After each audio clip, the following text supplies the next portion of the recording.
Okay, this is going to be our next step in getting to the point where we can predict chemical reactions as they happen. So far, we know how to write chemical equations. We see the words, we can write a word equation, and then we can write a chemical formula from that. We can use the yield sign, we can use the plus sign. Great. But you may have noticed that when we've written some of these, they just don't look quite right. And let me show you what is not quite right about them. Let's go ahead and look at this one right here. This is, so we have hydrogen gas. Remember, one of those can't be by itself, so there's two. Reacting with oxygen gas. And this reaction releases a lot of energy in order to form water, because water is really stable. Okay, but let's look at the accounting on this. Okay, so how many hydrogens do we have on the reactant side? Well, we have two, right? Sorry.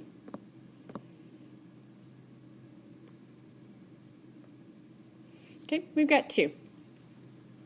How many hydrogens do we have on the product side? Two. Okay, now let's look at the oxygen side. In oxygen, we've got, on the reactant side, two. But wait, on the product side, we only have one.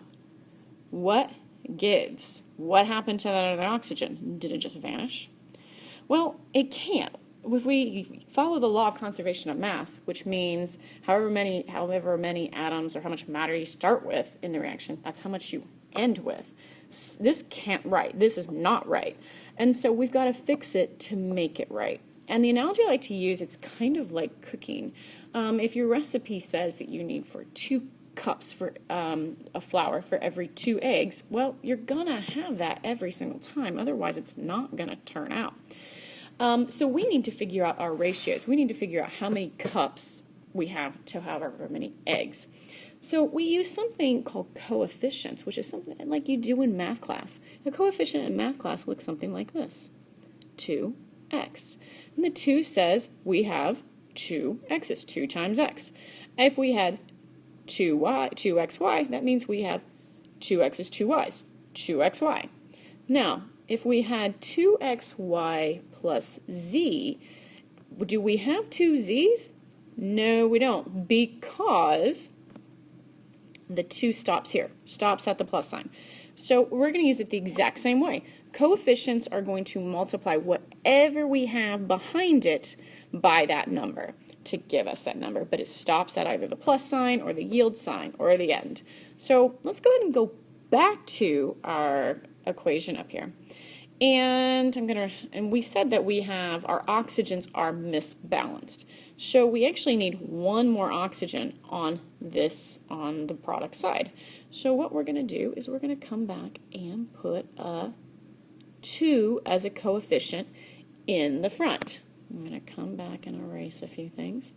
So now how many do we have? Now we have 2, and this runs all the way through. So we have 2 times 2 is 4 hydrogens, and 2 times, remember this is kind of like an imaginary 1 on the oxygen, 2 times 1 is 2 oxygens. So we fixed our oxygens, right? We have 2 oxygens, but wait, now we have 4 hydrogens.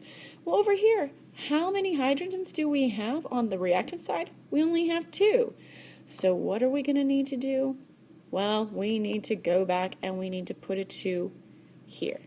So now, how many hydrogens do we have? 2 times 2 is 4. So now we have 4 hydrogens on the reactant side, 4 on the product side, 2 oxygens on the reactant side, 2 on the product side.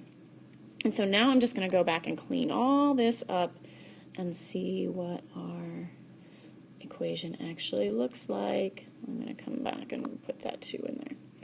And so that is actually how your balanced chemical equation would look like. Notice, this is huge. Notice I'm not messing with any of the subscripts. Those stay the same. Those are the identity of the chemical. That is like, hydrogen is flour. Oxygen is eggs. When we're cooking, we don't change flour. We don't change eggs and to turn into something else. We just change the ratio, whether it be 2 cups to 2 cups, 1 cup to 1 cup, 3 cups to 3 cups.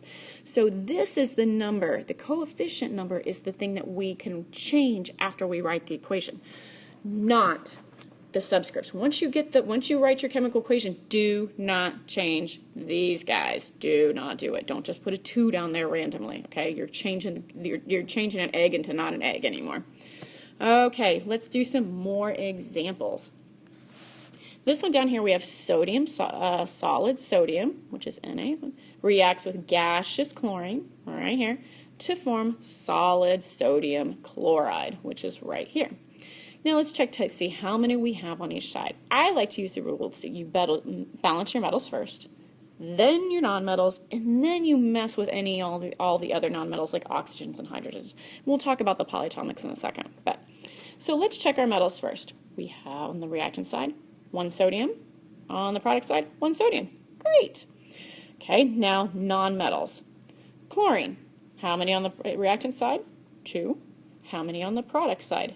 1. What are we going to do? Come back, put in a coefficient, NaCl. So now we've got 2 sodiums, 2 chlorines, still out of balance, right? Why? Oh, because we have 1 over here. We actually need 2. So we're going to come back and put a 2 right there. So now we have 2 of each on each side, and so it's balanced. So I'm going to come back, and again I'm going to erase this and clean it all up so that it looks right. Okay? All right, let's do some more examples. All right, this top one. Ooh, this one's starting to look a little bit more clumsy. Look at all that stuff that we got to look. Again, let's stick with our metals first. So I'm going to look at calcium. Calcium is, we've got 1 here, and we've got 3 here. So what are we going to need to balance this out? We're going to need to put a 3 in front right here. Sorry, my 3's not very good, is it? Okay, so now we have 3 calciums. But this 3 runs all the way through. So we have 3 calciums, but we have 3 times 2 is 6 chlorines. Well, how many chlorines do we have on the product side? Well, we only have 1. How are we going to fix that? Let's put a 6 right there. So now we have 6 chlorines, but we also have 6 sodiums. Do we have 6 sodiums on the reactant side? Nope, we've got 3. So what can we multiply by 3 to get 6? Yep, you're right. We can put a 2 right there in the front. So 2 times 3 is 6. And now let's look. Now the next kind of rule, we have these polyatomics. Remember, PO4 is phosphate. Think of it as phosphate. Think of it as a whole, like a whole thing. They never leave each other. Don't think of it, don't try to break it up into P's and 4 oxygens. Don't break it up. It'll drive you mad. Just think of this, that whole thing. So how many phosphates do we have if we multiply the 2 all the way through? We have 2 phosphates. And now let's check our product side. How many phosphates do we have? Oh, we got that little 2 on the outside. Remember, that's not 42 oxygens, that's 2 phosphates. So now if we do a double check, 3 and 3, 2 and 2, 6 and 6, and 6 and 6, we are balanced. So I'm going to go ahead and erase this and clean it all up for you. That is your balanced equation. All right, let's do another one. Okay, lithium is our metal. Let's start with that. We have 1 on our reactant side, 2 on our product side. All right, so what are we going to have to do? Come back and put a 2 here. And let's check our hydrogens. Our hydrogens, we have 2. We have 2. And again, carbonate, CO3, that's all one thing. So let's balance it as a whole. We have 1 carbonate on the reactant side, 1 carbonate on the product side. So that is done. So your balanced chemical equation will look something like that. Okay, just one. These don't necessarily have to be complicated. Sometimes they can be, but sometimes they're real easy. Sometimes it's just a matter of one. Sometimes they're already balanced. You're going to have to figure that out. Last one. Now let's look at this. Okay, this time I'm gonna start with carbon. This is called a combustion reaction. Whenever you see hydrocarbons, carbon, hydrogen, along with oxygen, and it forms carbon dioxide and water, it's known as a combustion reaction. If you ever kind of recognize this, just know that you may be in for kind of a long balance. These can get really tricky, but I'll go ahead and give you a few hints that I've learned along the way. First thing is you're going to start with your carbons. And in this carbon, let's look at this. We've got 2 carbons on our reactant side. How many do we have on our product side?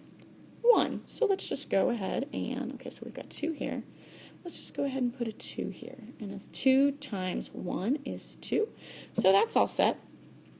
Now I'm going to go back and do hydrogens. So you're going to want to do carbons first, then look at your hydrogens. And we're going to look at this, and we've got, let's see, we've got 6 on this side, and we only have 2 on this side, right? So how are we going to make this 2 into 6? Yep, we're going to put a 3 in the front, and now this is now 6. Now they match. But now we're going to start looking at oxygens. And notice we have oxygen from 2 different places. Look on the product side. We've got 2 times 2 is 4 oxygens here. 3 times 1 is 3 oxygens here for a total of 7 oxygens. Now I have a question for you. Are we ever going to be able to make O2 into an odd number? Nope, never can we. We can't put 3.5 oxygens. Well, not until you get later on in chemistry. You can do it later, but not right now. So we're going to start over. Whenever you get to this point where you have an odd one in your combustion reaction, you need to come back and put a 2 in front of whatever was the carbon. Okay, we're gonna double it. So we're gonna put a 2 here in front of our ethane. This is known as ethane, by the way. So now we've got 2 times 2 is 4.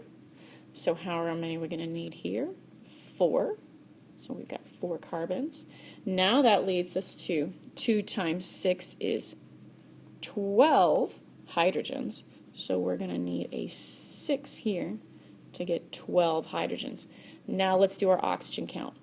4 times 2 is 8 oxygens from this. 6 times 1 is 6. Add them together, we get 14 oxygens. Okay, so we've got 14 oxygens on this side now. Can we make 14 oxygens from here? Now we can. Put a 7 in the front here. So that, again, that's just kind of a little trick. Whenever you see that you're going to have an odd number of oxygens here, go back and double the hydrocarbon in the front. Okay, so I'm going to go ahead and erase all this and clean it up so you can really kind of like actually see what it looks like. Okay. All right. Now, so it's time for you to practice. Best way to get good at this is to practice, practice, practice. So I'm leaving you with some practice. Okay. Bye.